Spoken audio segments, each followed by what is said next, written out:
Saya Selvi Oktaria Anggraini.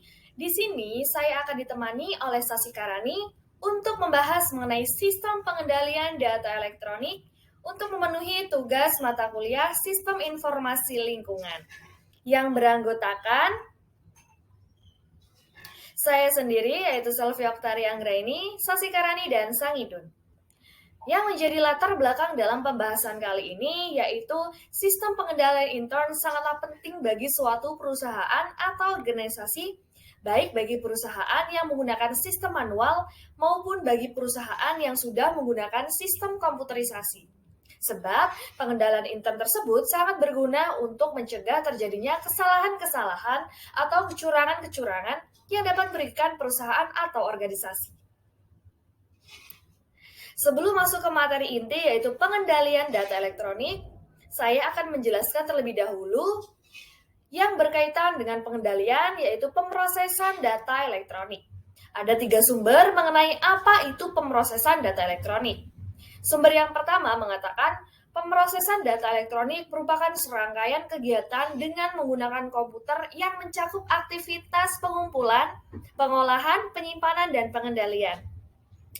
Sumber yang kedua, menurut Church and Scott, Electronic Data Processing merupakan pengolahan data yang menggunakan komputer untuk memanipulasi data melalui rangkaian listrik tinimbang secara mekanis.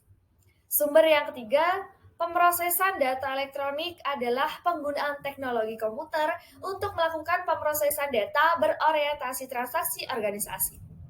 Electronic Data Processing merupakan aplikasi sistem informasi akuntansi fundamental di setiap organisasi.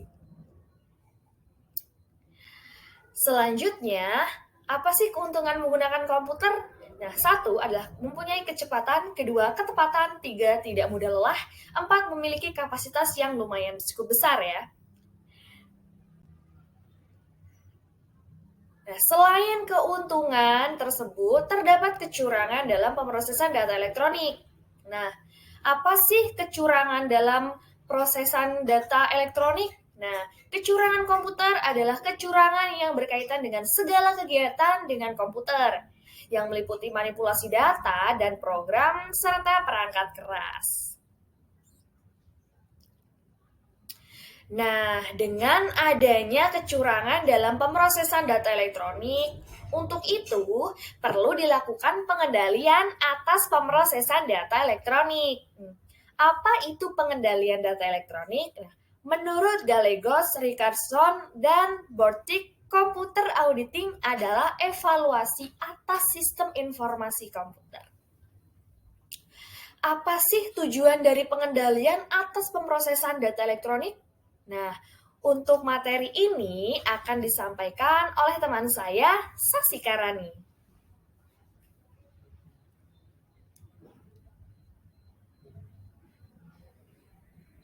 Halo, nama saya Sasi Karani. Yuk kita simak kelanjutan materi bareng Sasi.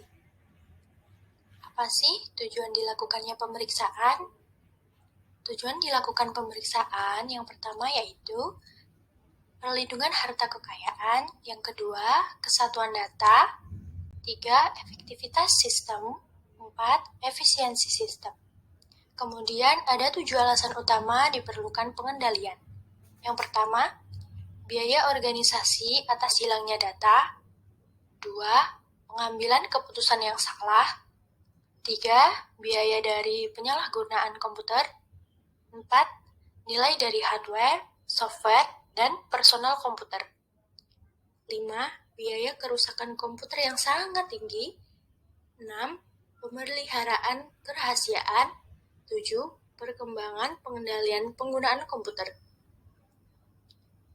Untuk pengendalian terbagi menjadi 2, yaitu pengendalian umum dan pengendalian aplikasi. Yang pertama, pengendalian umum atau general control. Terbagi menjadi organisasi, administrasi, pengembangan dan pemeliharaan sistem, hardware dan software, dokumen, dan keamanan. Yang kedua, pengendalian aplikasi atau application control. Terdiri dari input, pemrosesan, dan output. Berikut adalah contoh penerapan data elektronik. Yang pertama, database penjualan barang. 2. Nota penjualan pada sistem penjualan toko. 3. Sertifikat elektronik. 4. Rekam medis. 5. Laporan keuangan. 6. Aplikasi kasir.